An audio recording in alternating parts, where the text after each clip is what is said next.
The countdown is on. Everything you need to get the edge at the end of the market day. This is The Close.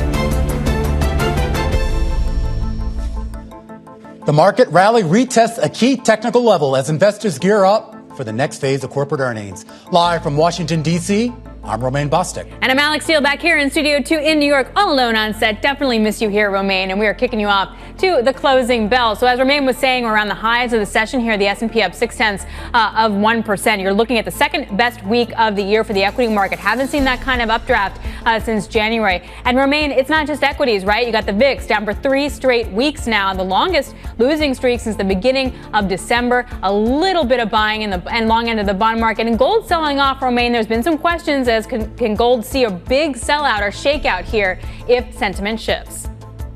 Yeah, kind of interesting to see how we're ending up the week. Despite that scare that we had on Monday, Alex, U.S. stocks are poised to log a relatively strong week, at least the second best week for the S&P this year. And for the NASDAQ 100, remember, that slid 11% in the first 6 trading days of April. That's now erased all of this month's losses. You can thank ServiceNow, which is having its best week ever, Microchip Technology having its best week since 2020, and Netflix on a 3-week streak to a fresh record high. Now, the next 5 trading days could be crucial as to whether this rally extends. Congress returns from a 2-week recess to battle over the budget. Government data on quarterly GDP could provide the first real confirmation that Dow consumer sentiment surveys were more than just anecdotal. And 180 of the 500 largest U.S. companies set to share their earnings for the quarter past and their outlook for the quarters ahead. Starbucks, McDonald's, GM, Meta, Microsoft, Amazon, and Apple among the notables. We have no visibility into future earnings growth, really, at this point. I expect earnings estimates to come down further, even though we've had some decent reports and solid earnings in the first quarter. And that was Kate Moore over at Citi saying now's not the time to add to risk. Other strategists echoing that sentiment. In fact, Goldman saying foreign investors, mainly Europeans, they've been dumping $63 billion of equity since the start of March. Bank of America strategist Michael Hartnett seeing a longer-term downtrend in stocks and the dollar.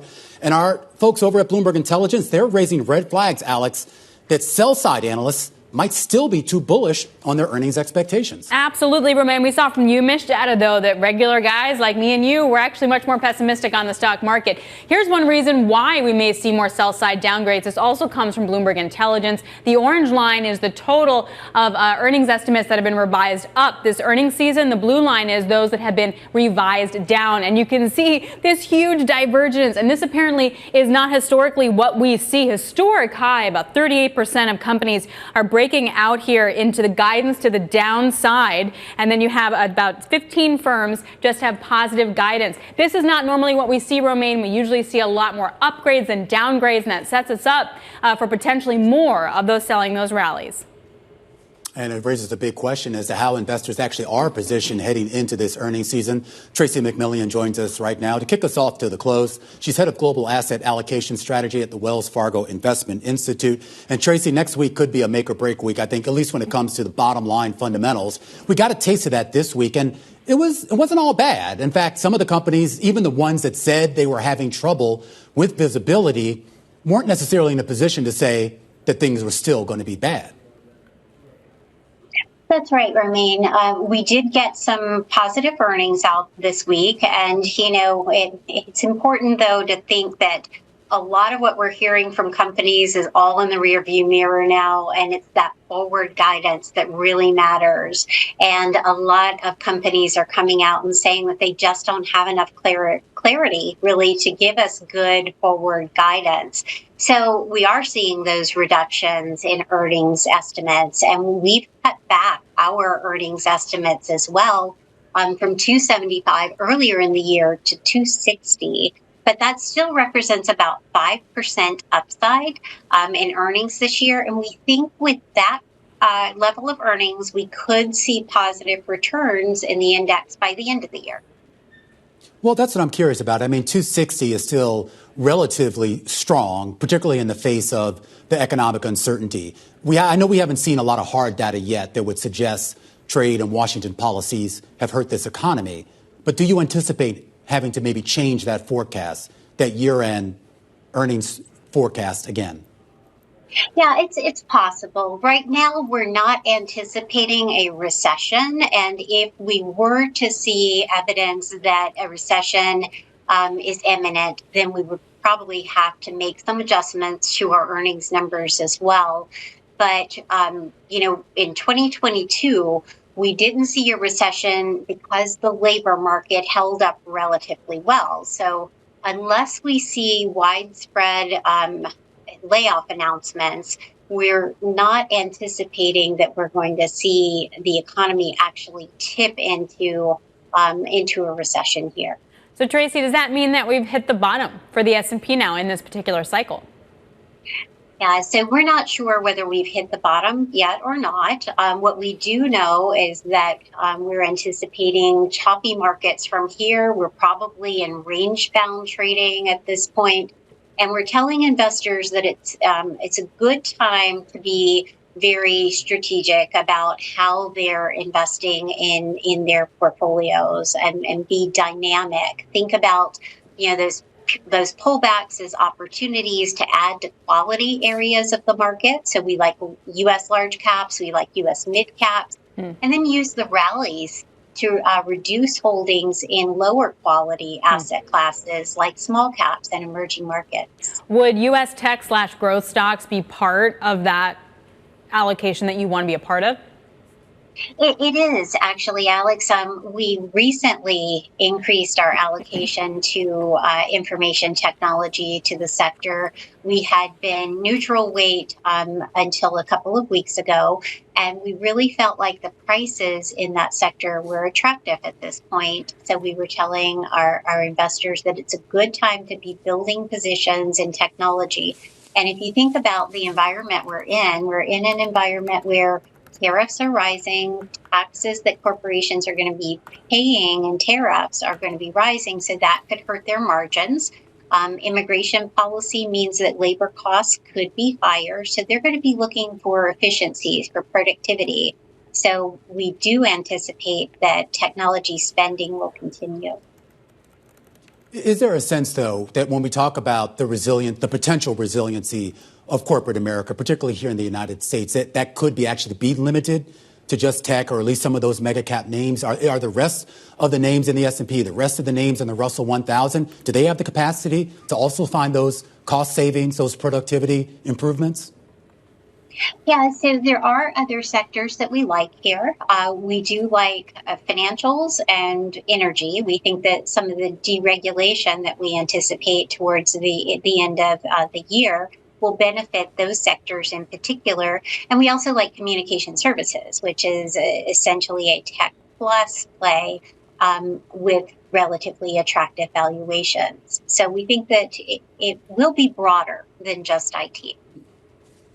Is there are you getting questions, Tracie, at all about allocation more towards non-U.S. assets? We'd be remiss in not pointing out the massive outperformance in April and in March of European and to a certain extent Asian stocks versus the U.S.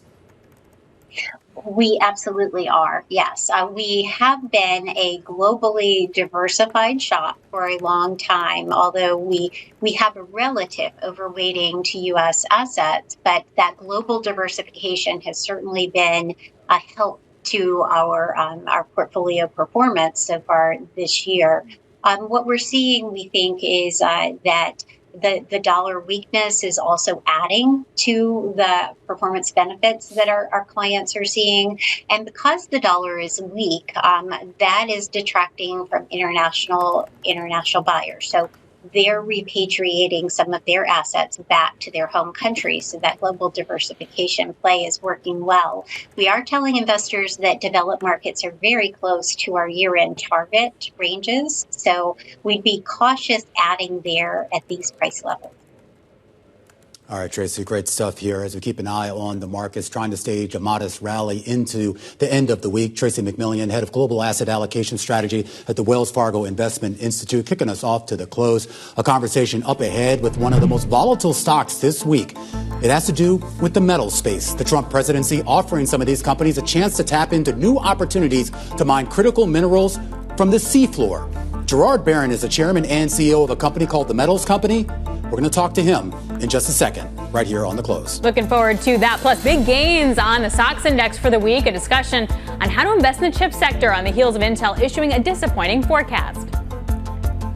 And speaking of gloomy forecasts, a discussion on recession expectations, a discussion on U.S. exceptionalism with Nouriel Roubini, chairman and CEO of Roubini Macro Associates. A lot of great guests coming up over the next couple of hours. Stick around. This is The Close on Bloomberg.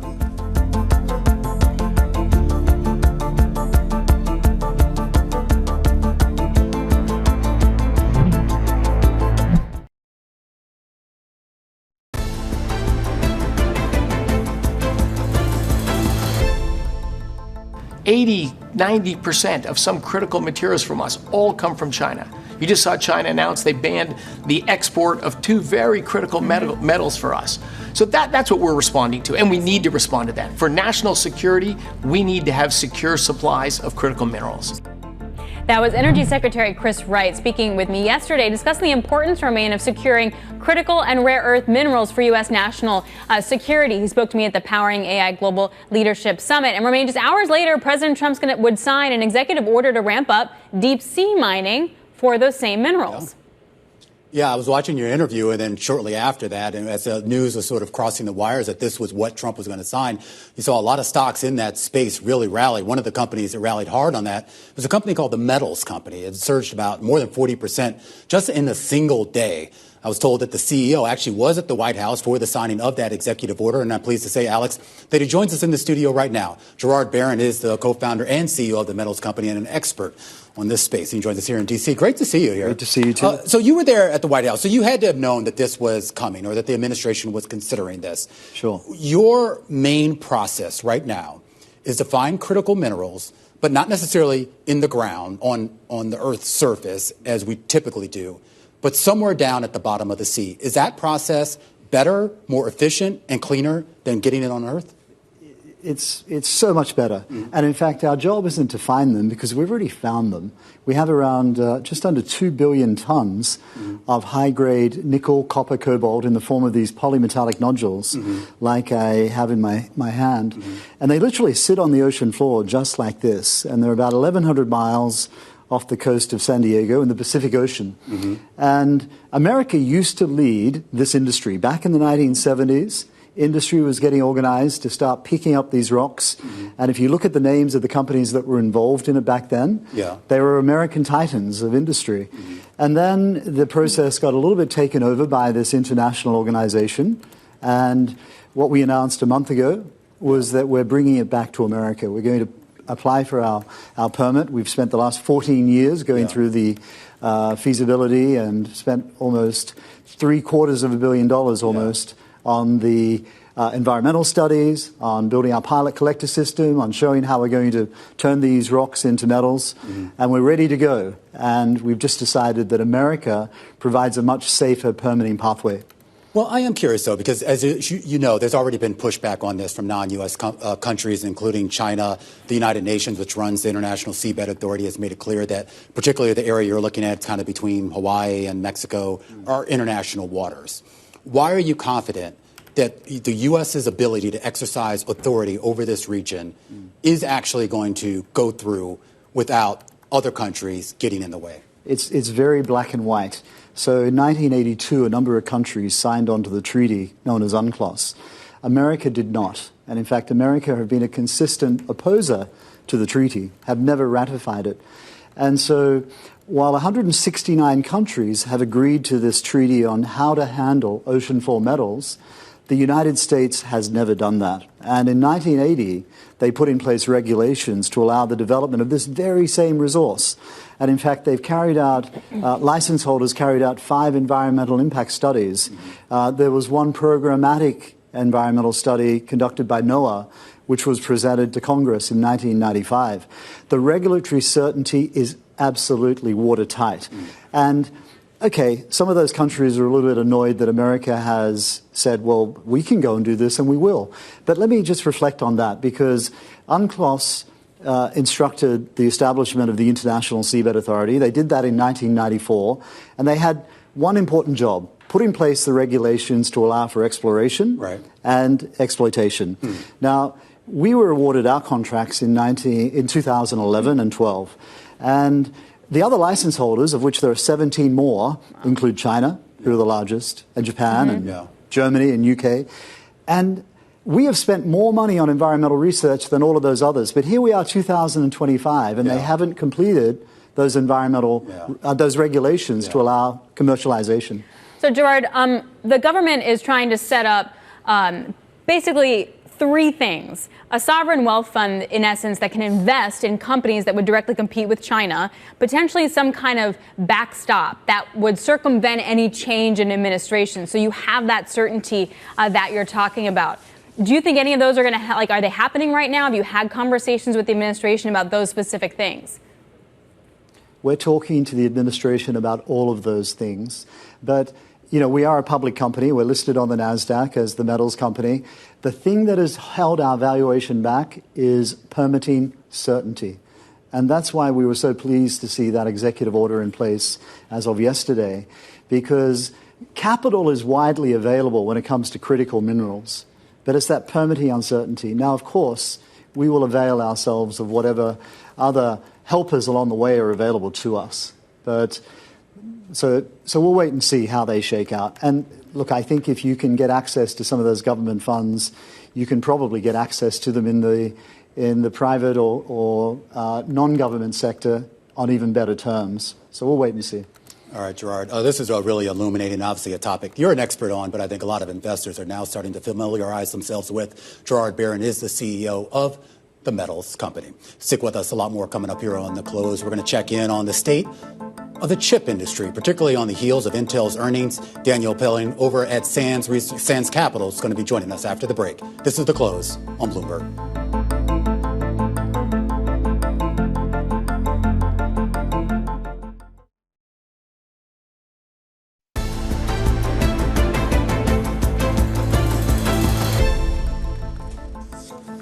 Let's get right to our top calls. Big movers on the back of analyst recommendations. And we start off today with Procter & Gamble. RBC upgrading the consumer goods giant to outperform from sector perform. The price target going up to 177. The analyst shrugging off less than stellar earnings, calling it a, quote, clearing event, and says he expects the company to be a net share gainer going forward. The share is getting a bid of about 1%. Next up, let's get to it. Viking Holdings, North Coast Research, initiating coverage of the cruise company with a buy rating and a $51 price target, saying that the cruise industry as a whole has an opportunity to gain a greater share of the travel and tourism market due to its pricing discounts. That stock right now on a 4-day win streak. And last up, Intel, the chip maker giving a weaker than expected outlook, and analysts taking note and trimming their price targets. One of those cuts came from JP Morgan, which lowered its price target by $3 to $20, implying no meaningful upside for the stock over the next 12 months. The analysts expecting weak growth and a tough path ahead. You see the shares down 7%. And those are some of our top calls.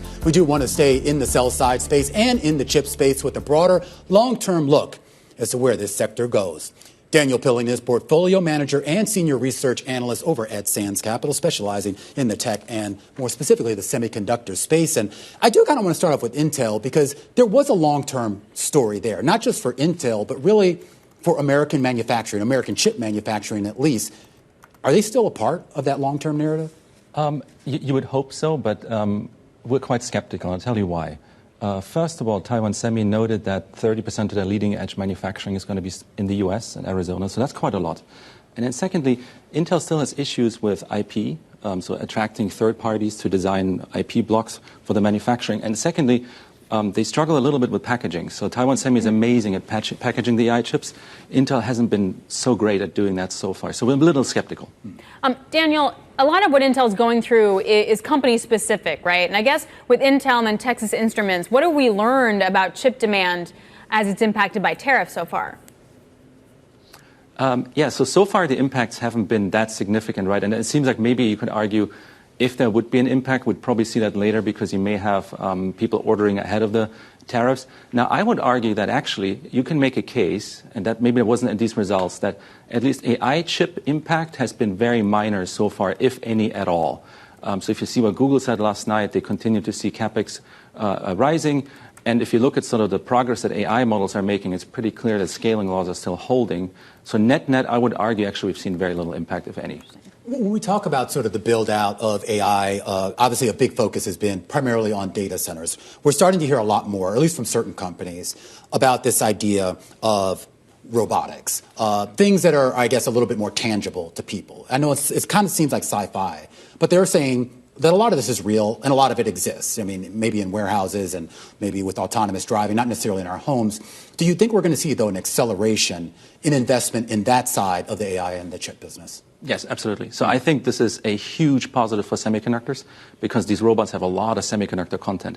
Now, I'm going to tell you there's two things we need to look for. One, the robot price needs to come down, right? So it can't cost a couple of $100,000. It needs to cost $15,000. That'll happen, scale economies. And then the second thing that's lacking a little bit is data. Just the data to train the robots. Now, there was an incredible breakthrough that you can use synthetic data now to train the robots, i.e., NVIDIA has a product called Omniverse where you put literally a digital robot inside. The physics works, everything works, and you just train the robot on that data, which means we're going to have big breakthroughs in the capabilities of these robots. I would argue that's probably one of the most important topics for semiconductors, but also for consumer behavior, right? Because if you can free up your day not doing chores, that probably means you're going to spend your time on other things that we don't even know about yet. Right. So it's a very important topic. A little while ago, and I was standing in line for 15 minutes, Alex. You're lucky I made it back. Like napping. That would be what I would do if I didn't do housework. All right, Daniel, just as we wrap up, we're going to Qualcomm next week, and I wonder what we're going to hear from Qualcomm, which seems kind of stuck in the middle of a lot of these issues. Yeah, I mean, I would argue that for Qualcomm, I mean, the long-term the long-term stuff will be fine in terms of IoT, et cetera, but like on the smartphone piece, smartphones are not doing so well year to date. You have very tepid growth. The main reason for that, I would argue, is that at least we haven't really seen AI smartphones ramping up at all. We will see that sooner or later, but I would argue that, it probably won't be that fantastic. But I would say we usually focus much more longer term, so it's hard to necessarily opine on the quarter per se. Yeah, but that's definitely still a risk factor. Daniel Piling, thank you very much. Portfolio manager and senior research analyst over at Sands Capital. And Romain, that side might be a little iffy, but the auto side, at least, chips for autos seem to be somewhat stabilizing. Yeah, I mean, look, you see it there in the orders and you see it there in the data. I guess the question, though, is, what's this conversation going to sound like 2 or 3 months from now? Well, exactly. And will companies actually change where their CapEx spend is going? Maybe the overall number won't reduce, but do they shift it to different areas, which will impact software companies, cloud companies in very different ways? All right, well, coming up, we're going to talk to Nouriel Roubini, chairman and CEO of Roubini Macro Associates, why he's going from Dr. Doom to Dr. Boom. Apparently, these are his words, not mine, saying the American exceptionalism will remain despite President Trump's tariffs. We're going to discuss that upside next. Taking a look at the market here, that is on the upside. NASDAQ up over 1%. The S&P is up 0.6%. Dow's flat in the day. Volume is light. This is The Close on Bloomberg.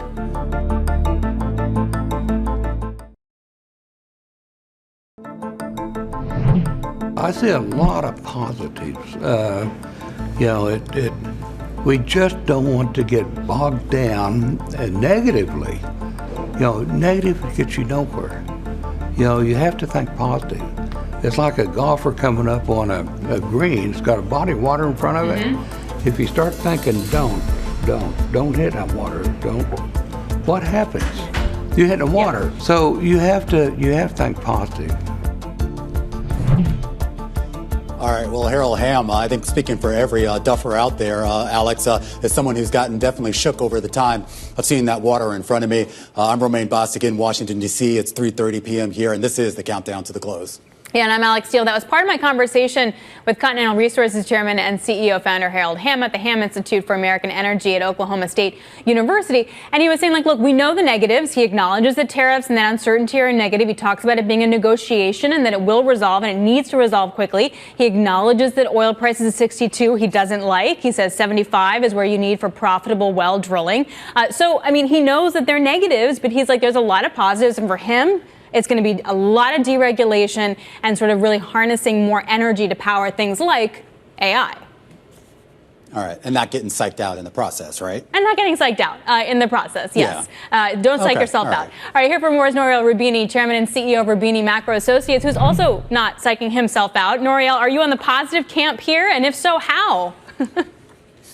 Well, I mean, in the positive camp, in the following sense, I've been arguing for weeks now that tech trumps tariff, because there is a revolution coming from AI and other those and industry of the future. It's AI, robotic, automation, semiconductor, fintech, defense tech, green tech, ag tech, you name it, space exploration, quantum. These things are going to increase U.S. Potential growth from the current 2% to a level I expect by the end of this decade closer to 4%. So 200 basis points increase in productivity growth. Instead, even in the worst scenario on trade and restriction to migration, and we're going to de-escalate, the potential hit to potential growth could be maybe 50 basis points. So if you have a ratio between 200 basis points up because of technology and negative 50 basis points is a 4-to-1. So tech trumps tariffs. And therefore, the U.S. American exceptionalism is going to remain in spite of bad trade policies, in spite of bad migration policies. So in that sense, I'm optimistic that not just in the short run, but also with the medium term, we're going to avoid a severe recession and U.S. is going to remain strong. And that, you know, so tech trumps tariffs, and then at the same time, like for Harold Hamm, it was deregulation trumping tariffs as well at this point. What about the issues with the dollar and the back end of the curve? So higher yields and a weaker dollar, and if we move out of dollar as the reserve currency, even on the margin, how do you factor that in? Well, regarding the dollar, there are different types of investors. There are those that are fixed income investors, foreign reserve asset managers, sovereign wealth funds who are in fixed income. Some of them are worried about the dollar because, of course, we have undermined the credibility of the US dollar. But if I'm right that we're going to go from a 2 to 4% growth, in the US, there'll be a massive capex and investment boom. That's already occurring right now. It's Mag 7, hyperscalers, firms in the NASDAQ, but even non-tech firms, they have to have an AI strategy. And are they going to do less investment because of trade restriction? No way. So we have massive tailwinds, imply larger investment as a share of GDP, and capital inflows that are going to be FDI, greenfield and brownfield, and portfolio investment into the equity market. So the dollar can weaken because fixed income folks are nervous about us meddling with the reserve currency role of the dollar, but that massive inflow of capital to finance this investment boom is going to imply that any weakening of the dollar is going to be very gradual. I don't think there will be a collapse in the value of the dollar, and I don't think that the US dollar is going to be undermined to any significant extent as a global reserve currency. Yes, the Chinese and our enemies are going to try to create alternative payment rails that are not based on the US dollar, substitute for SWIFT and so on, but that'll be a very, very gradual process. I am curious, though, as we go through this process, Dr. Roubini, there's been a lot of talk, because not just with the dollar, but when you talk about the technological advancements or the potential there, these two aren't necessarily divorced from one another.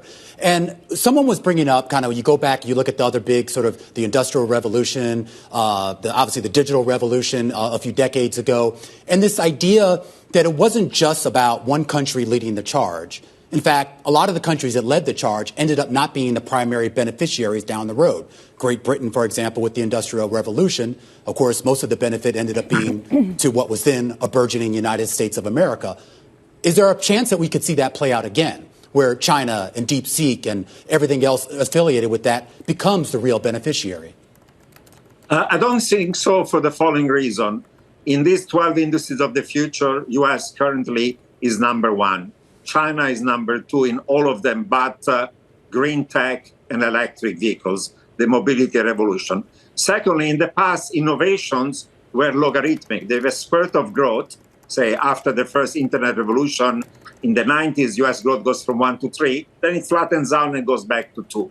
Instead, the nature of this revolution in technology led by AI is exponential. US growth today, 2%, 4% by the end of this decade, 6% by the end of the next decade. When it's exponential, you have a first mover advantage, and whoever is first, because of economy of scale and network, remains first, and whoever is second remains a second. China's going to do well, but the idea they're going to catch up with us, I think, is totally far-fetched, and everybody else is not even number 3 or 4. There are some pockets of excellence in Europe, in Israel, in India, in Japan, in Taiwan, in South Korea, and so on and so on. So in this game about the technology of the future, US remains number one, China's going to be number two, and everybody else is going to be adopting this new technology. And by the way, you don't need to be innovating. Even if you adopt the technology, you'll have some productivity growth. After all, in sub-Saharan Africa, there has never been any iPhone or smartphone produced, but even a poor farmer using a smartphone can do lots of business, transaction, selling the crop, insuring, financial, and so on. So the point, US is going to remain number one, China is number two, and everybody's going to be behind, but adopting either the technology of the US or those of China, and innovating either with US or with China. But you're going to get first mover advantage. The second ones are never going to catch up. In terms of global economic conditions and whatever structural changes are taking place, Nouriel, do you get a sense here that the lack of international cooperation, at least as it stands right now, vis-a-vis what we saw over the last few decades, that might actually be a benefit to the United States, or could it actually hamper us? Well, the reality is that the global system is going to be divided in two areas. One with US, its friends and allies, and some of the countries in the global south, say the Indias of the world, they're going to be following the economic, monetary, trading, financial, technological, and I would say even the military and security system of the United States. Instead, China, Russia, North Korea, Iran, Cambodia, Pakistan, and a few others are going to be in the technological and economic and trading area of China. Now, if we reach an agreement on China to partially de-escalate, with the risk the relationship on what's strategic, high-tech and related critical things like rare earth metals and things that are critical to us and to them. But we still do business on the stuff is low value added or medium value added. After all, we don't need to produce in US T-shirts or cheap toys, right? That doesn't make any sense. So we could have a grand bargain in which we decouple fully on technology, and that's the risking, and still we do some trade, and then everybody else, Europe, Asia, the global south, can do business with the US, with China, apart from technology, in which they have to choose either American AI or Chinese AI. That's going to be a full decoupling. And you're already starting to see those choices being made. Dr. Roubini, really appreciate you taking time for us. Nouriel Roubini, of course, the chairman and CEO over at Roubini Macro Associates. When we come back, a closer look at some of the individual movers on the day, including T-Mobile. This is The Close on Bloomberg.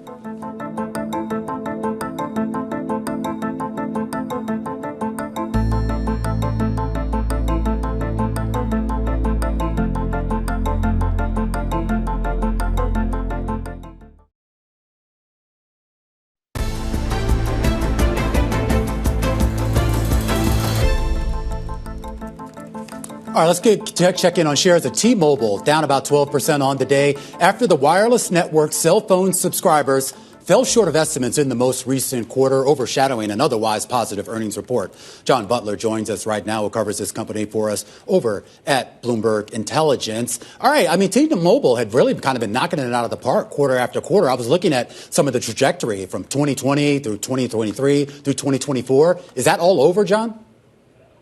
You know, Romaine, I'm not sure it's all over with, but they are getting to the point where on the margin, it's getting tougher and tougher for them to generate that incremental growth. You know, they're a much larger carrier now that they've acquired Sprint, but they have this incredibly strong brand name. So they've been able to attract a lot of subscribers quarter in and quarter out away from T-Mobile and Verizon. And I think that game is just, again, on the margin. I think it's coming to an end here.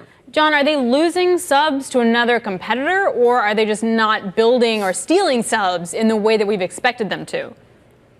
I think the latter. I didn't see any evidence of share loss, Alex, but I did sort of sense they didn't add the number of phone subscribers that the street was looking for. And that tells me that, you know, they just are finding it that much more difficult to take share away from Verizon and AT&T. Verizon in particular has been a share donor for a few quarters here. And I think the one thing with them is they're starting to pull a lot of levers to improve the network, to get better at marketing. And frankly, they're starting to promote a little bit more, and that's going to make it tougher for T-Mobile to lure away subscribers. And just correct me if I'm wrong, John, but hadn't T-Mobile actually exercised a little bit of pricing power? I thought they had been raising prices, particularly at a time where Verizon and some of the other competitors were actually offering more promotional discounts. Well, they had. So T-Mobile forever was just at those lower price points. They pushed that low-cost provider image, consumer-friendly, very hip brand. But as they've gotten larger, as the network has improved, their ability to raise prices, particularly on some of the older plans, has emerged, and they've taken advantage of that. The message to everyone on the call was, yes, we raised prices, but we did a very good job communicating with the base and telling everyone why we were doing it and made people feel good about it. But when you looked at the actual churn, the actual subscriber loss, it actually edged up a bit. So yeah. I think the message was well received by some, but not all. Hey, John, super appreciate it. Thanks a lot for jumping on. John Butler, Senior Analyst of Telecommunications and Services Equipment for Bloomberg Intelligence. And we get Apple next week as well. Really interested on their read-through in terms of those iPhone demands. All right, coming up 15 minutes away from the closing bell, Kristen Bitterly, head of Citi Global Wealth at Work, will be joining us.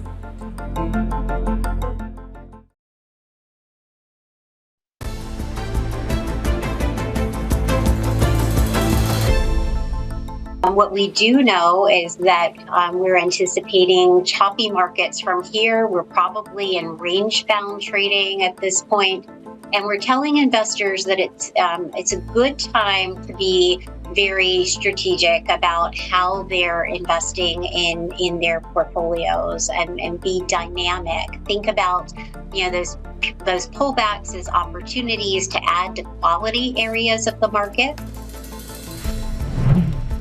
Tracie McMillion kicking us off to the close just about 50 minutes ago, Alex. And, of course, a big discussion right now to some of these technical levels in the market that are being tested today and whether there's going to be fundamental support for that move higher in the days ahead. Right. Like if we close above 5,500, like what sort of more buying will we then see on Monday, or will another headline wind up coming out? But the rally seems to be holding, right? Particularly in the NASDAQ 100. It's big tech leading the way. We've seen that story before. NASDAQ 100 up by 1%. But, Romaine, if you take a look at the Dow Jones transportation average, that's down a good full 2 percentage points. You had one of the truckers deliver earnings and guidance that wasn't great. And that's real economy stuff.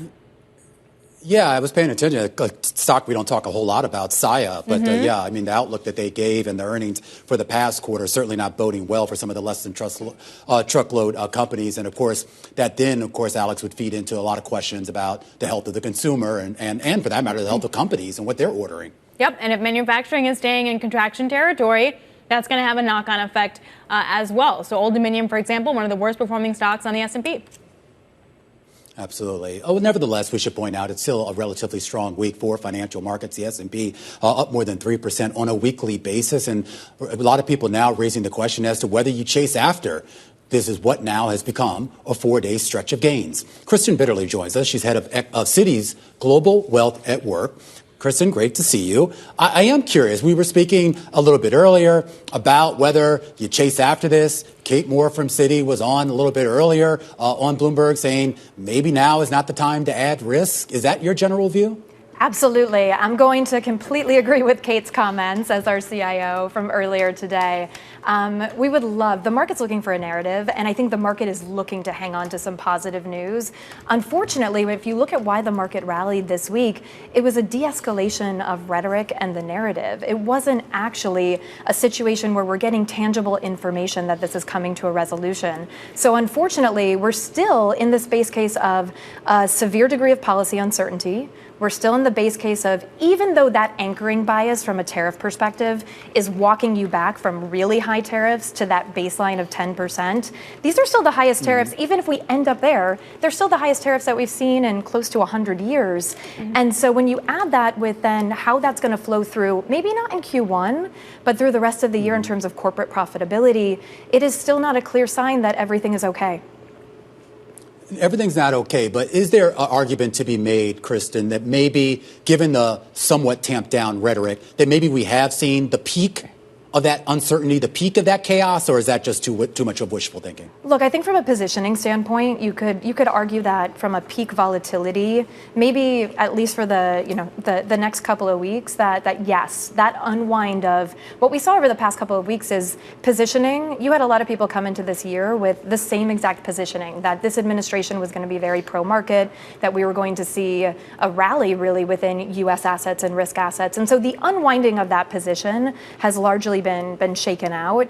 I think there's still a significant amount of cash on the sidelines that, again, is looking for some of this narrative and looking for reasons to put capital to work and invest. So, Romain, maybe from the standpoint of peak policy uncertainty, peak volatility, maybe we have seen some of that and it's behind us. But in terms of what we're going to see from a tariff perspective, how it's going to flow through certainly into corporate profitability, we don't have visibility and clarity on that yet. We were talking to Nouriel Roubini, who labels himself now as Dr. Boom, not Doom, because he still sees U.S. exceptionalism when it comes to tech leading, and tech trumps tariffs.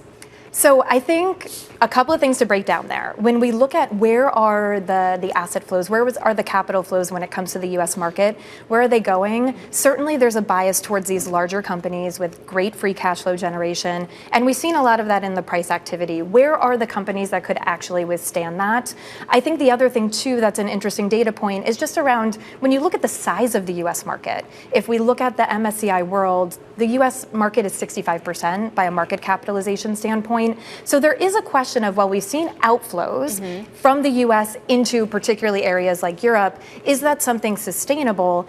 All investors are going to need exposure to U.S. assets. It doesn't mean that there maybe isn't some future volatility from here.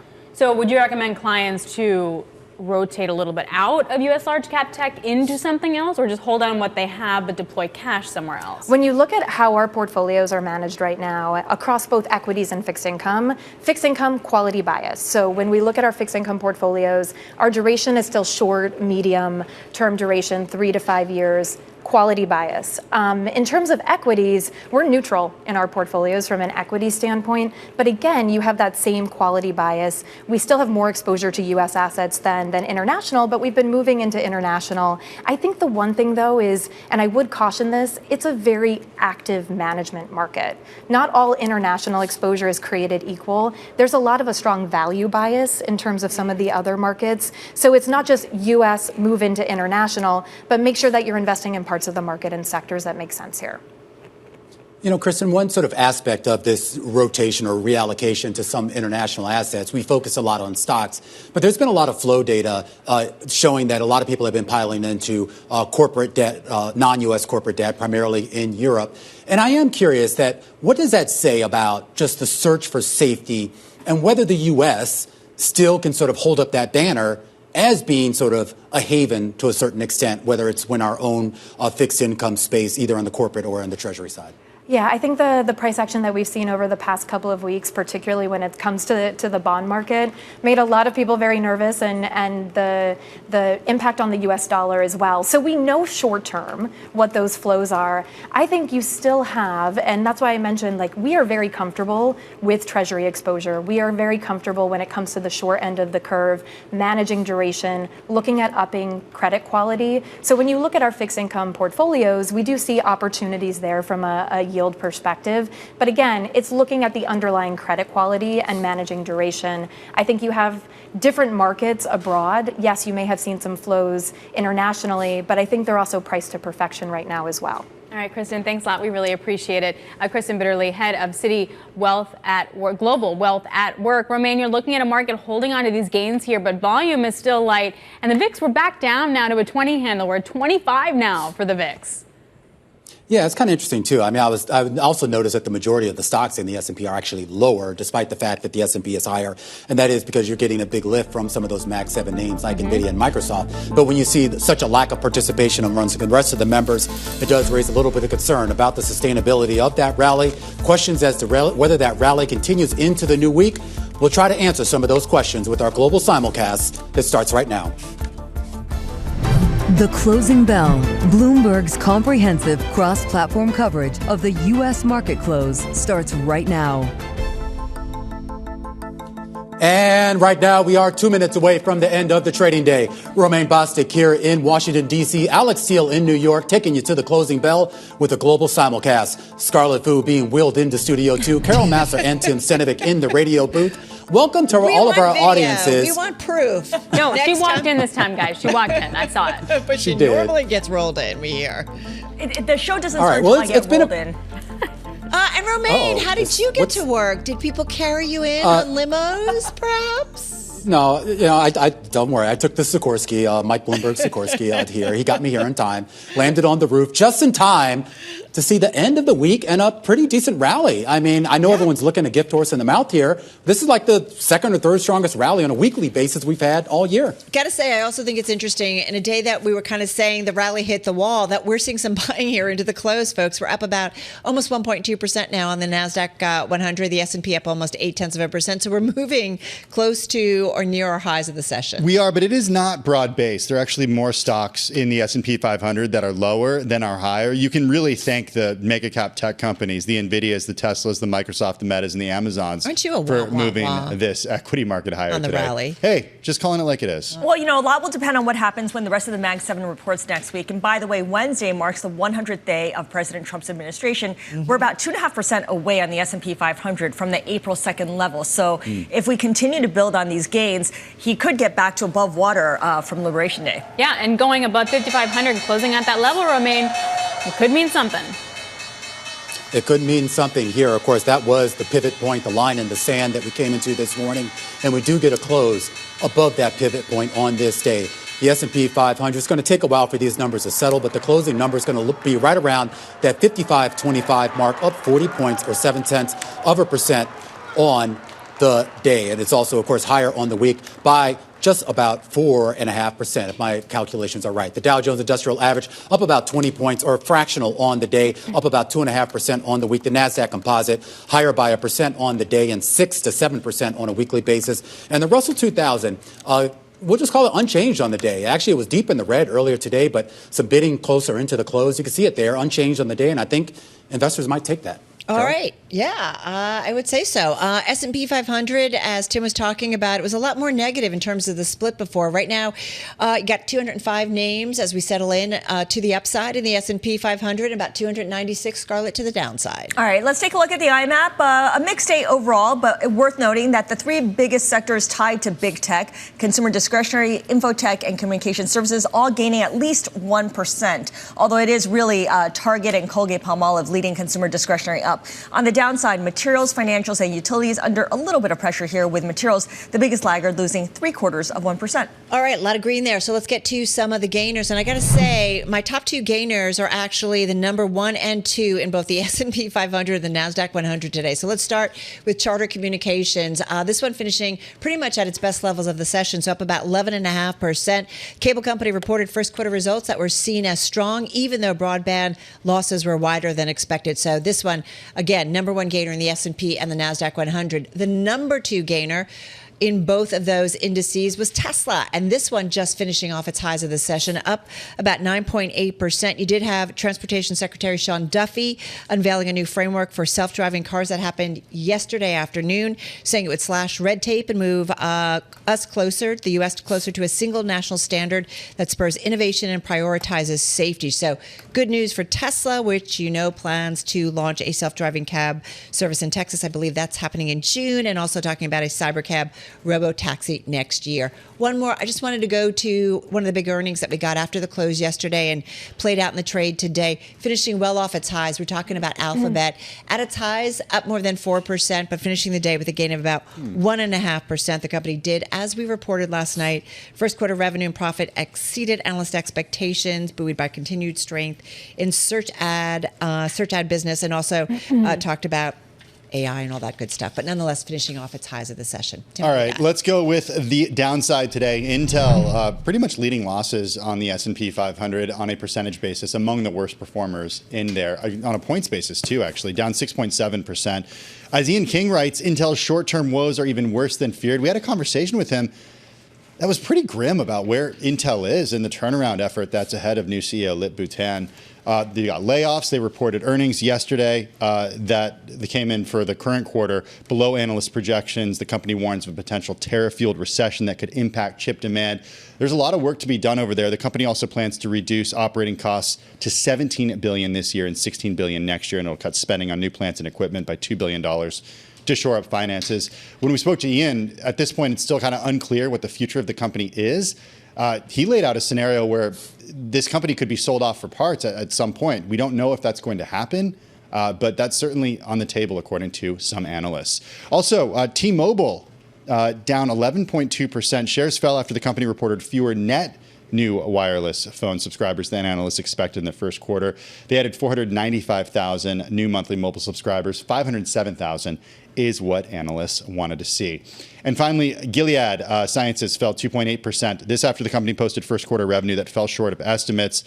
Revenue is flat year over year with lower oncology sales offset by higher HIV and liver disease sales. Interesting stuff. So earnings are, somewhat mixed. All right, taking to the bond market here, buying across the curve. But I have to be honest, there was nothing really dramatic with the move. But you're seeing buying in the bond market and buying in the equity market. So that's a little bit of a head scratcher there. But you're seeing yields a bit lower there in the 10-year by about 5 basis points. All right, so here's some good news for everybody who's facing maybe the cost of college for their kids. Sarcasm? No, I don't want to hear it. She's accustomed to hearing only bad news. Scarlett, Romaine, and I. Well, Romaine, you're, Yeah, he's Scarlett and I are like getting close to being done. I've actually turned down the volume on this. Just go ahead. But you said good news, right? We're assuming it's bad, but yeah, it's bad. It's bad. It's an incredible story. Bloomberg exclusive. Top colleges. Basically, we cracked the data, crunched the data, and are finding that top colleges are too costly, even for parents making about $300,000 a year. Yeah, Bloomberg analysis of financial aid data from 50 selective colleges shows that in many cases, middle-class families, defined by some metrics, are making between $100,000 to $300,000 a year. They earn too much to qualify for meaningful aid, but too little to actually afford college out of pocket. So they're in this zone that's really getting squeezed when it comes to paying for higher education. And that's why all these claims by colleges that not a lot of people pay the sticker price, they do hand out a lot of aid, doesn't ring true for so many people. I mean, hasn't this always been the case, though? It's just the price and the band has just kept moving higher at the end of the day. And isn't this, in theory, was it Harvard or other schools, other Ivy League schools, are saying that they're going to give more financial aid or they're going to give free room and board? Remember there was that story? Yeah, Harvard, MIT, and University of Pennsylvania in recent months expanded the range of students who qualify for free tuition to those from families earning up to $200,000 a year. So, yeah, but that's just, the top schools. Yeah, and try getting in there. The chances of doing that are lower than winning the lottery at this point. Romaine, you can take your earplug out. Winning the lottery. Yeah, I've been playing the lottery. Don't worry, we'll do it. Do you know what we're going to do? We're actually going to, we have to, because, our kid's a couple of years away from college. So, we have to start cutting back on some of those little luxuries. One luxury that I've enjoyed, actually, I don't know, have you ever had a cocktail with just fresh ice pulled from the glaciers of Greenland? It's the only way I drink Well, guess anything. what? Really? A lot of people. So there's a great story today about how this has become a big thing. And I just want to say I was up on this like 2 years ago because a couple of years ago, Martha Stewart, who's my spirit animal, by the way, was on a cruise like through the fjords here and was holding up how, she got a cocktail from some freshly chipped ice cubes off of one of those glaciers there. This is the thing. Apparently it's cleaner, it's denser, and it's delicious. And no carbon footprint, right? No carbon footprint, bringing that ice from halfway around the world to your glass, right?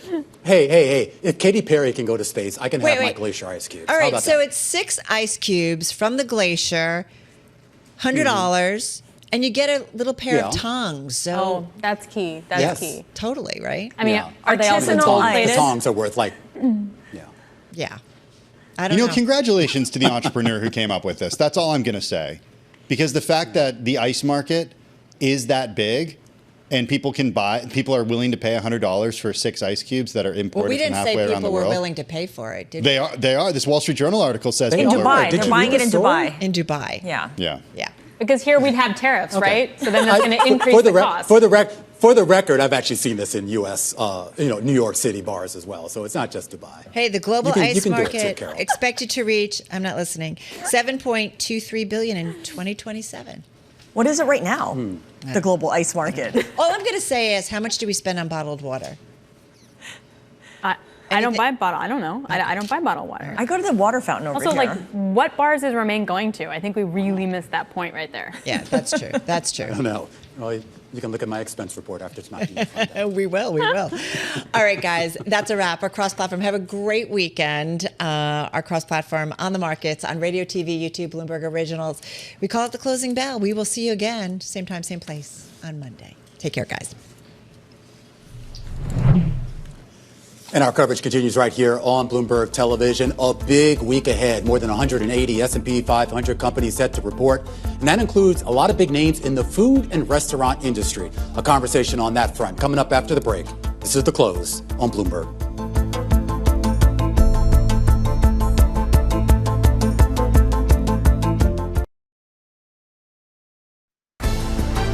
The countdown is on.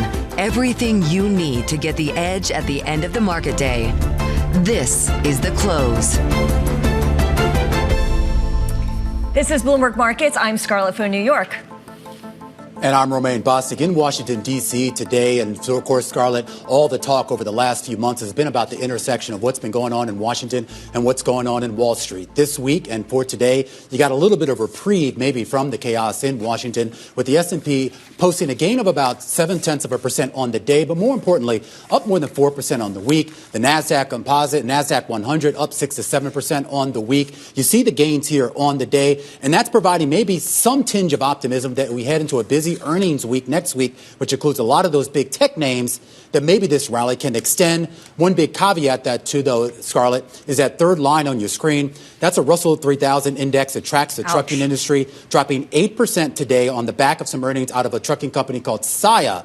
And remember, these are the companies, Scarlett, that are right at the forefront of consumer spending, of business spending for that matter, of the economy, and at least based on that one company, maybe there's some concerns here that we could see some cracks going forward. Yeah, that could be an ominous sign. Of course, we'll be watching for results that do give us indication of all of that. Let's take a look at some of the big movers on the day. We're going to start with Charter Communications. This is the cable company rising the most since November of 2024. And this is after broadband losses were somewhat wider than expected because of increasing competition. But overall, the results for first quarter were seen as strong. On the flip side, you have T-Mobile down more than 11%. That's about the most in 14 years. New mobile phone subscribers missed estimates because of increased competition, but analysts also point out that customer acquisition costs are rising while price hikes are becoming harder to implement. And that brings me to our top story this hour, spending.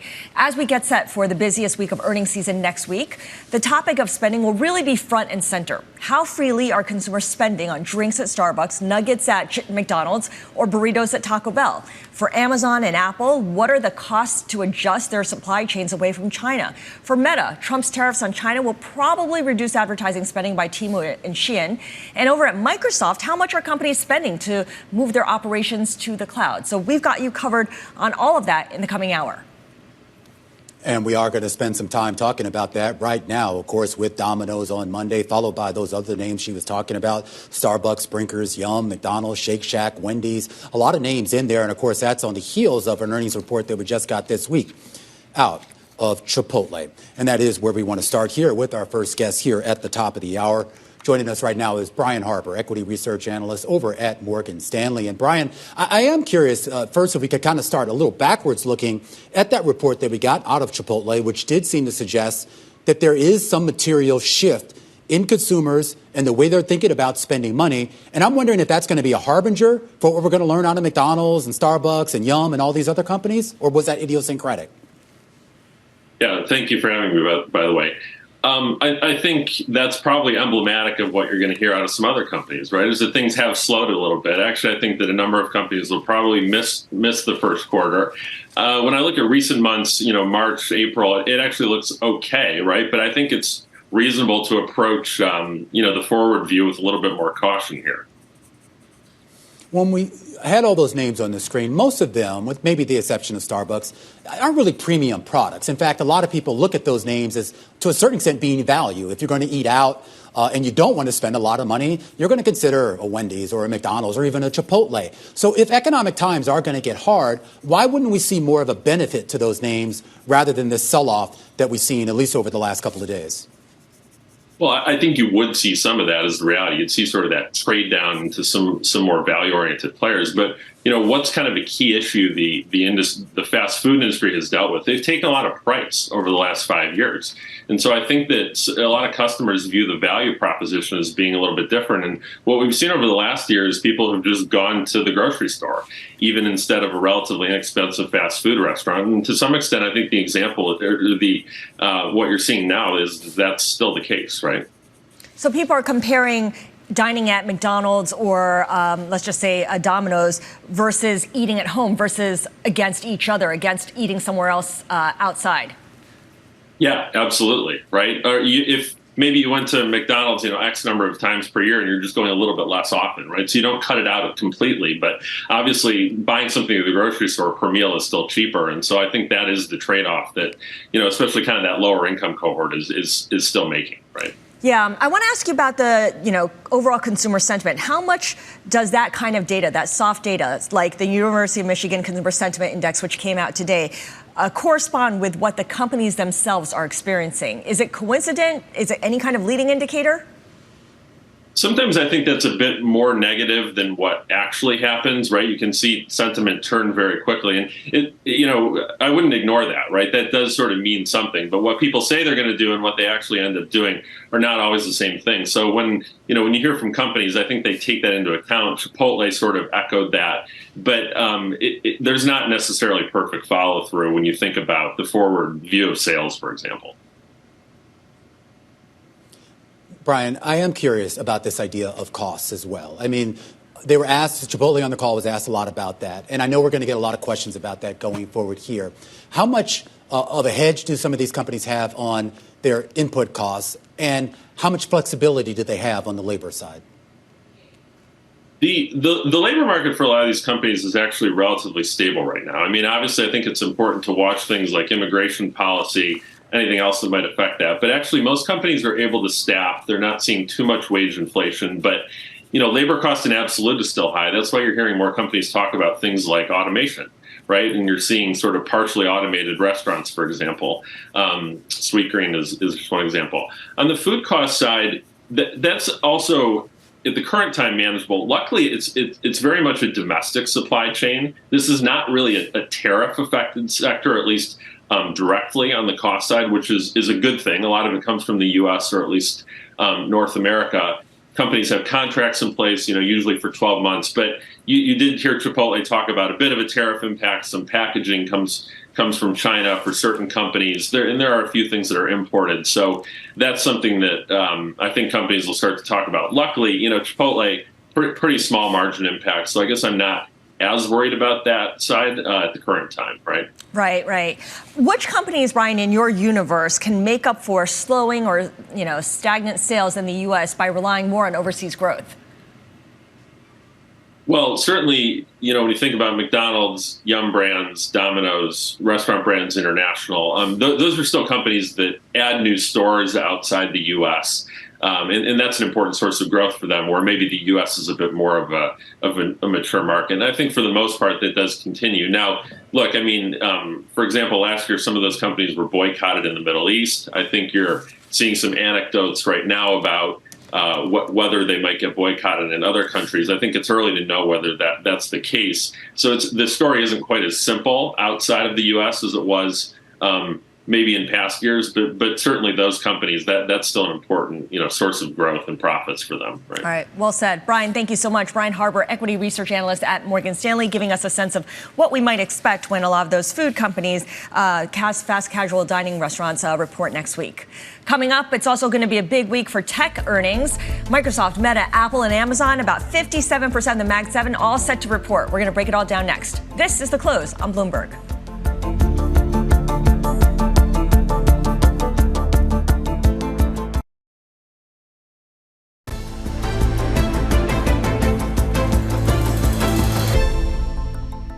Tesla and Alphabet results are behind us. Microsoft, Meta, Apple, and Amazon are still to come next week as the earnings parade continues.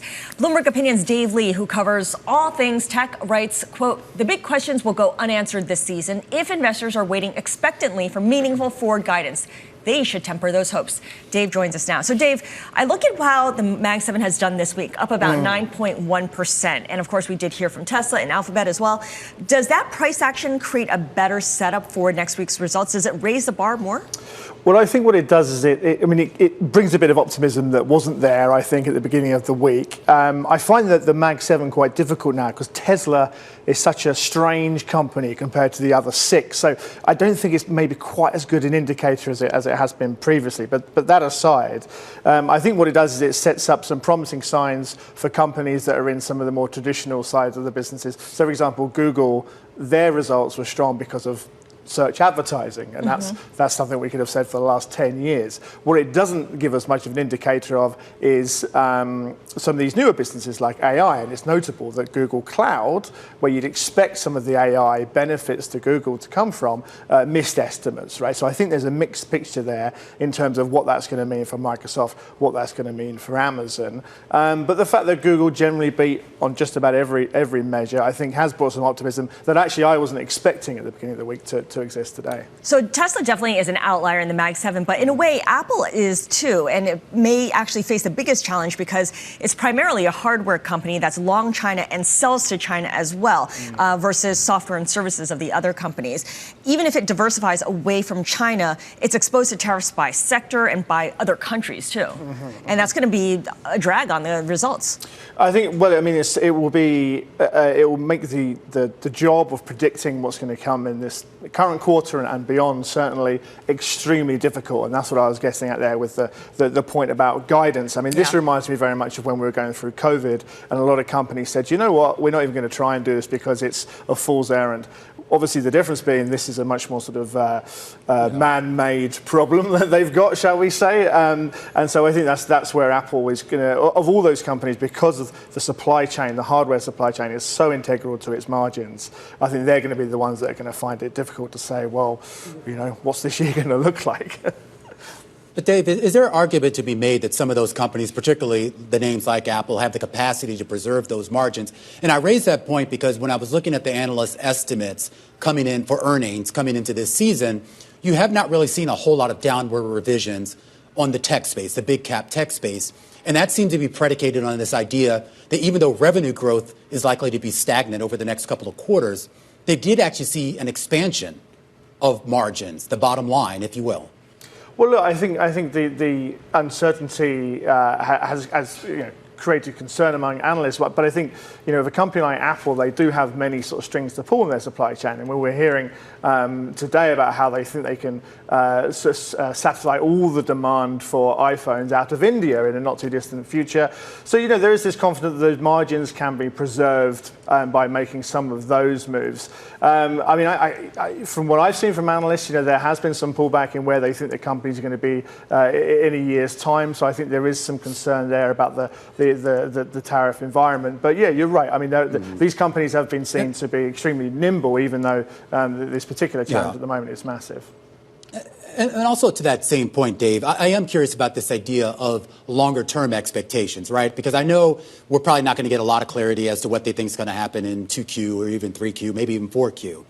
But let's face it, a lot of the tech trade or the AI trade or whatever we want to call it is much more about what these companies are going to generate from these products over the next 5, 10, 20 years. And I think that if you're a CEO and you're on those investor calls, you're clinging on to that, right? You're saying we are still going with this strategy of expanding our data centers as quickly as possible. There wasn't any sign from Google of adjusting the CapEx spend for the rest of the year. I thought that was a pretty important signal, and maybe one we'll see echoed from the other companies. There's a really sort of hard needle to thread here, because on the one hand, this is a time when, you know, core businesses are under threat from tariffs and so forth. But you don't want to look like you're pulling back at a time when competitors might be pushing forward. And so I think that's what we're going to try and that's what we'll be hearing as a sort of tone, I guess, from the companies when we hear from them next week. All right, Dave Lee of Bloomberg Opinion, thank you so much. And of course, we'll bring you back next week to share your expertise with us on some of those Mag 7 earnings. Speaking of the Mag 7 companies, Alphabet CEO Sundar Pichai's total compensation numbers have come out now in a new filing. His 2024 total comp rose 21.8% to $10.7 million. That's compared with $8.8 million in 2023. He also holds about 1.34 million shares, unvested shares as well. Romain? All right. Meanwhile, down here in Washington, a lot of the finance ministers and other folks kind of befuddled by global economic conditions. When we come back, a closer look at those conditions with a big GDP report in the U.S. on tap for next week.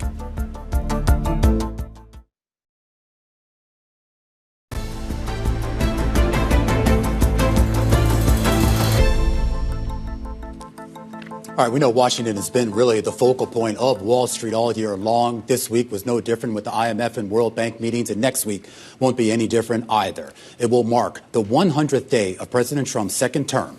It also comes as Congress returns from a 2-week recess and now has to sort of confront some of those loose ends when it comes to the nation's budgets. On top of that, we're going to get some big economic data, including the first quarterly look at GDP under the tutelage of Donald Trump. Kim Wallace joins us right now here in our Washington, D.C. studios. He's Senior Managing Director and Head of Washington Policy Research at 22V Research. Great to see you, Kim. You as well, Romain. Let's start Welcome to D.C. Thank you. I'm going to get out of here as fast as I can. Understandably. It's a lot of chaos here.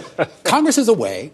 They're coming back next week, and they're finally getting around to a couple of big things that Wall Street has wanted them to deal with for quite some time, and that's primarily the budget and what at least Wall Street thinks are going to be a package of tax cuts. Do you think we're going to see consensus among the Republican Party in getting that done? Eventually, not this quarter, though, and maybe not through the summer. Oh, wow. So if we get to a stage where markets don't really see any real progress over the next couple of months, say through May into June, does that mean it's kind of a done deal? I mean, a done deal meaning it's not getting done? Or can they hold out hope that there is some negotiation that could take place through the summer and into the fall? I think there's hope, and I think that's practical. I've had a view that the tax bill wouldn't be sent to the president until December, and that's because of a lot of factors. Narrow margins, increasingly trade uncertainty spilling into economic softness, which is increasing political risk aversion. And so Republicans will have to agree on both spending cuts and tax cuts, how they want to score legislation, and then the elements of the tax cut bill before they have any hope of sending it. Before they do that, they've got to deal with debt ceiling. Maybe in May, probably in June. Okay, so they have their work cut out for them.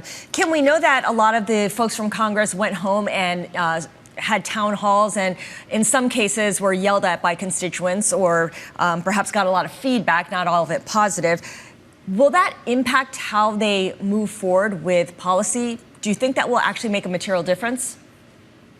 Oh, I think it has, and I think increasingly it will. I think that the trade uncertainty, as I said earlier, that spilled over into sentiment, both soft sentiment and hard data, is going to slow the ability to pass legislation. Tariffs are a rent, they're taxes. And to the degree that the uncertainty leans toward tariffs being increased, there's going to be an economic impact that's not disproportionately or is not distributionally equitable. That's going to make for tough politics on Capitol Hill when you're talking about cutting taxes and who benefits. And then, of course, they've got to decide whether or not there are going to be offsets to any of this and what those offsets might be. I have trade uncertainty putting a cap on legislative activity through June at least. Okay, so there will be a lot of debating, but perhaps not much action. Wednesday will mark the 100th day of President Trump's administration. I mean, I know it's impossible to predict what he may or may not do, but we know that the president is proud of reaching milestones and wanted to make a mark in the first 100 days. Does that increase the likelihood of some kind of surprise move from him that will take everyone by surprise? I mean, how does Washington prepare for something like that? Well, as you mentioned, Scarlett, he likes to command the headlines on an hourly basis. But the feeling in Washington, and I think increasingly across the country, as shows up in public opinion surveys and New Michigan's sentiment surveys, is that too much is going on and too much of it now is opposed by many Americans as opposed to supported by Americans. This includes immigration, but certainly includes economic policy. Well, this gets to an interesting point, too. I mean, Trump has already scheduled a big event. The day before his 100 days, he's going to do a rally in Michigan. I am curious as to how what he's done over these 100 days has been received by his base, because I know there's been a lot of criticisms at a high level, from the ivory towers of Wall Street and academia, and obviously, of course, a lot of Democrats. But the folks who voted for him, the folks who put him in office, how do they feel about this? Their major concerns have been expressed because of what happened January, February, and March with the closure of offices that help constituents receive services, not just Medicare and Medicaid, veterans benefits, county extension offices that help farmers and ranchers. So the pieces of government that everyone in the U.S. touches were thrown into chaos. The feedback they're getting, that the voters are giving to elected politicians, is this is not working for us. This is not what we voted for. But now I get a little confused, because when we come back to Congress and this budget bill, and you heard some of the comments the president made earlier this week about, well, we don't want to tax millionaires because, they're just going to leave here. They got to tax somebody. And obviously taxing anyone is not popular, but certainly taxing middle class folks and lower income folks, particularly if they have this perception that the wealthy aren't necessarily being taxed at sort of a commensurate rate. I don't think a program like that is viable now, and I don't think it'll be viable anytime this year. More than likely, if Republicans come together and put together a package that's limited in tax cuts and maybe limited in duration, 2 years, 3 years, they can squeeze that through. But that, I believe, is going to take many months of discovery within the Republican conference, and then a few weeks, if not months. Wow. Many months of this. We're going into month 5 of this administration, and Republicans are no further along in fiscal policy than they were in January. Yes, they've passed 2 resolutions, but neither of those budget resolutions are viable frameworks. Sorry, but is that their fault or is that the president's fault? Because at the end of the day, the president kind of sets the tone for what Congress should be focusing on, and he's made it clear, at least in the first few days, he was more interested in some trade and DEI and some of those other issues. It's easier to talk about the results or the current conditions than who's responsible for them. I think each side has some responsibility for this. There are elements in the House Republican Conference that want spending cuts that are simply not going to happen, and they are holding back for that. The president, of course, came in with expectations of speed that he has hurt by his trade policy, so it's shared responsibility, in my view. All right, Kim, really appreciate you coming in. Always wonderful insights. Kim Wallace, Senior Managing Director and Head of Washington Policy over at 22V Research. Scarlett. All right, was global financial officials return home from Washington because of the end of the IMF World Bank spring meetings, and Congress returns to Washington. Also due out next week is a slew of data as investors look to get a clearer picture on the impact of Trump's tariffs on inflation, the consumer, and ultimately the labor market on Friday. Joining us now is Julia Coronado, president and founder of Macropolicy Perspectives. Julia, will next week's data give us any kind of indication of what the tariffs or the threat of tariffs so far has done? Well, it's still pretty early days to see it transmitting through to the hard data. For example, we haven't seen jobless claims really rise or show signs of cracks in the labor market. We think it really won't be. We do think we'll see signs of tariff pass through in the April CPI, which is the following week. We are set to get a pretty weak GDP report. And some of that does reflect that at the end of Q4, early Q1, consumers did a lot of kind of stocking up ahead of tariffs. So there was some pull forward of consumption, and then it has since slowed down. So, you can see that definitely trade wars are very front of mind for consumers. And we're set to get a pretty weak GDP report overall. Of course, some of that is the trade deficit, which also reflected a lot of pull forward of imports to try to get ahead of these tariffs. So in that sense, you could say, yes, we see evidence of the trade wars, but we don't yet see sort of the end result. It's going to take a few months to really sort through the data and get a sense of how all of this nets out.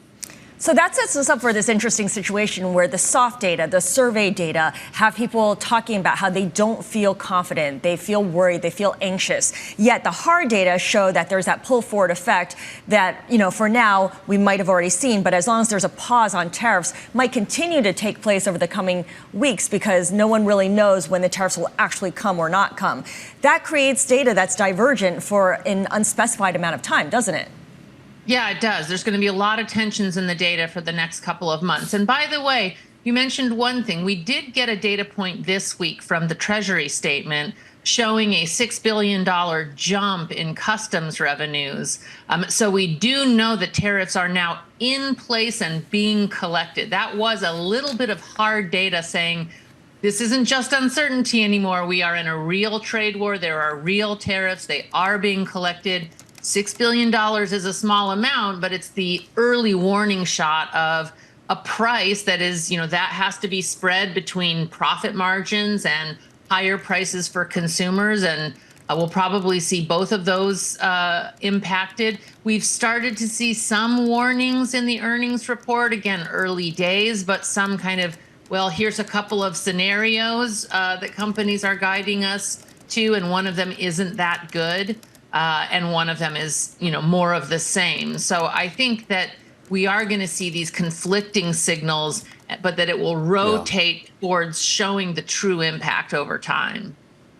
And I'm also curious about that differential between sort of the collection of these duties, because this has been the narrative from the White House that, this is a revenue generator to a certain extent, which I guess at a base level is true, but is it going to compensate for whatever potential economic hit? And I am curious about the GDP report specifically for the first quarter, and which obviously is going to include the start of Trump's term, and it will include some of the trade war rhetoric, all, of course, ending prior to Liberation Day. Do you think we'll see any real effect in those numbers? Yes, again, we're going to see a real big widening in the trade deficit because imports were spiking ahead of the tariffs, and that's a drag on GDP. And there was this confusion around gold being a big driver of that, and you've got to kind of compensate and strip out gold from the numbers to get it the true estimate. So there's a lot of uncertainty. A negative print on GDP is not out of the question. It really depends on sort of this trade deficit impact. Now, again, that's not something that represents a drag on U.S. demand yet. In fact, it looks like the opposite, like a spike in U.S. demand. But, that will reverse in the second quarter. And that's something that's likely to keep GDP positive, even if consumers start pulling back, is we're likely to see imports plummet in Q2. We're already seeing signs in the shipping data that, we're just going to see a big drop in imports in Q2. Yeah, and I could anecdotally, we talked with the shipper, and they were just talking about the number of empty containers going back to Asia, which I think is a big sign here of what's to come. On a more sort of, real-time basis, or slightly realer time basis than what the GDP report would show us, we are going to get monthly jobs data. And if you believe at least the estimates on the Bloomberg terminal, you're going to see a significant deceleration in the number of jobs created, both in the corporate sector and in the government sector here. Should we be reading into that as a harbinger of what's to come, or is this going to be a one-off? Oh, I think it's going to be a harbinger of things to come. I think this is a difficult environment, not just for consumer goods facing sectors, but for a range of sectors that are, it's not just about the trade war. That is one element that is a hit to demand and a source of uncertainty. It's also the cuts to federal employees, and more importantly, the cuts to government contracts and grants. The estimates of the labor force supported by government contracts and grants is 2 times the federal workforce. So we could start to see slower hiring and eventually some layoffs in sectors that are used to a lot of stability. So healthcare and higher education and research organizations. We could see weaker job numbers. Healthcare has been a huge driver of jobs over the last couple of years. I do expect that to slow. Maybe not, probably as early as the next week report, but certainly as we move through the summer, I do think we're going to see a broad-based slowing in hiring. So April could be that first indication of more to come. On the federal side, actually, a lot of those layoffs that we already know have happened have been delayed, or the fork in the road layoffs aren't going to show up until October. So we already know that the labor market is slowing on the back of some of this activity. All right, Julia, we'll have to leave it there. Thank you so much. Julia Coronado is president and founder of Macropolicy Perspectives. And just to give you a quick recap of how stocks closed on the day, markets overall, the S&P 500 closing above 5,500, now about 2.5% away from reclaiming its level before Liberation Day. For the week, the markets close up. Yields down here for treasuries. The 10-year goes down to 4.25%. Dollar also recovering a bit here. And gold declining on the day and on the week. This is Bloomberg.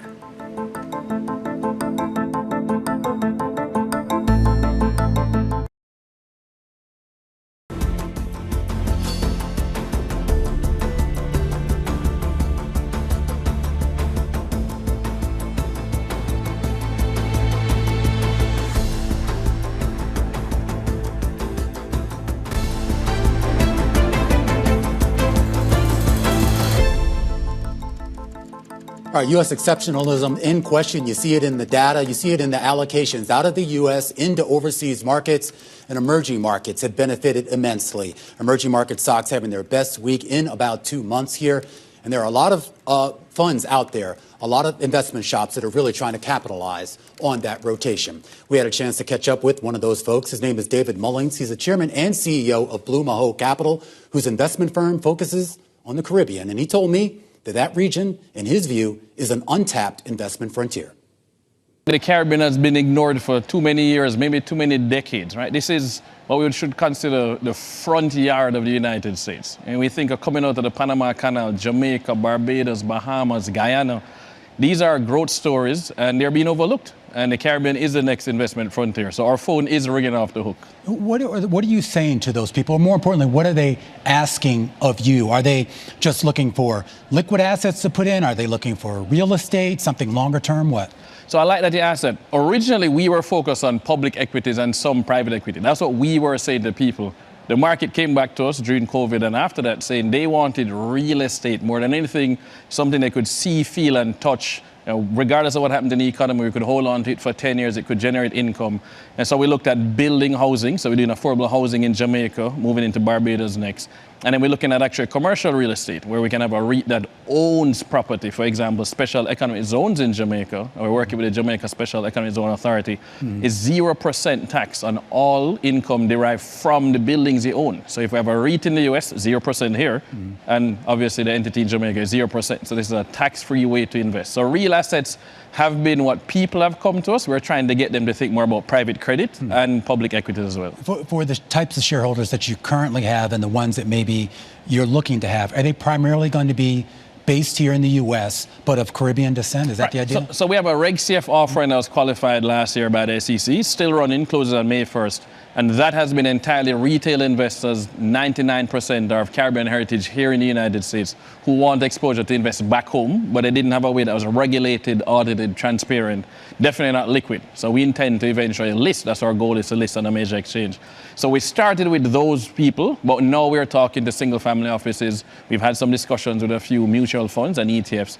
And then interestingly, I didn't expect this. We have Caribbean-based people who want exposure to some of what we're doing because we give them access to some areas, private equity stuff that they would never get to see. They're only buying the public thing. So we now have people calling us from Cayman and Jamaica and Barbados and Bahamas who want exposure as well. How much competition does Blue Mahoe have in this space? So we have zero competition. Nobody's trying to take diaspora capital and bring it back home. So they've ignored the 99%, the retail market. Everybody wants institutional capital to bring down.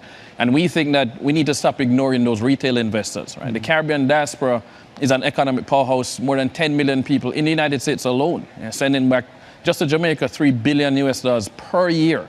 We just want to get 1% of that in 1 year, and we can build a very large Berkshire Hathaway-like vehicle and then deploy that capital across the region. A Berkshire-like Hathaway vehicle, is that one that, assuming at some point in the U.S., I would be able to buy your stock in the same way I can go and buy Berkshire Hathaway? Yes, so I would love to say it here today. We have gotten permission. We have reserved a ticker symbol on NASDAQ. We want to look towards a listing. Obviously, we haven't filed as yet. We're not qualified to list, so we're not guaranteed to list, but we can announce that our ticker symbol will be IRI. I-R-I-E. I-R-I-E. What does that mean for those who don't speak? So in Jamaica, for those who've been, they hear people say everything. I-R-E means things are going well. Everything is good. It's all good. So that's the goal. Are you worried at all about the regulatory environment or the political environment going on here in the U.S. as you maybe move towards that listing? I would say that because it's going to be a direct listing, that's our plan, not an IPO. We're not as worried about the markets itself, and because we're not going for the traditional investors. We are going for these retail investors who have been ignored, who want to invest back home. As Warren Buffett would say, 1 foot bars to step over, not 7 foot bars to jump over. So these are the 1 foot bars. So we're not worried about those people wanting to get in. We do have some concerns. I think everybody has concerns about the political environment, but we need to focus on what we can control. Right now, the Caribbean presents a massive opportunity. We have 4 Caribbean tigers, Bahamas, Barbados, Guyana, Jamaica, showing great growth, great metrics. And their location is still important in a world that's still globally connected. There's been a lot of outflows out of some of the main ETFs that track emerging market corporate debt specifically over the last few weeks, not because those nations or those countries or companies are up against the ropes, but the idea that the U.S. is up against the ropes and China and the other large economies at some point is trickles down to the small guys will be, and so I get it. I'm a Warren Buffett guy, through and through. So for me, thinking out 20 years down the line, 10 years down the line, the Caribbean is still going to be here. You can't move it in terms of a geographic location. So you're still going to need trade happening in some way, shape, or form going through the Panama Canal. And the Caribbean has some of the largest naturally protected ports in the region. So that's not going to stop. They're going to be important. They need to diversify their economies faster. If there's a global recession or a major downturn, it will finally give them that kick in the butt to first unite, right? We have CARICOM. We need to do things more as a region and not simply as one individual country. I think we're going to see a lot more trade happening between Africa and the Caribbean. Afreximbank recently broke ground on their headquarters in Barbados. So we can counter some of the loss from the US, Canada, UK. I don't know if we can counter the manufacturing losses from China, though. But we need to take care of home. David Mullings of Mahoe Capital there. This is Bloomberg.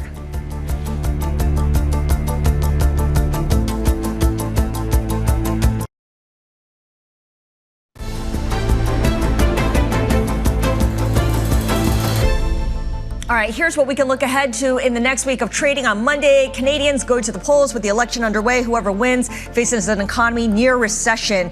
We get earnings from Coca-Cola, Starbucks, as well as GM. On Wednesday, we get earnings from the rest of the Mag 7, starting with Meta and Microsoft, plus first quarter U.S. GDP. Thursday features Apple and Amazon, and a rate decision out of the Bank of Japan. And then on Friday, big oil reports, and we get the April jobs report. We'll see how that all shakes out. That does it for us on Bloomberg Markets to Close. Balance of Power is up next in Washington. Have a great evening.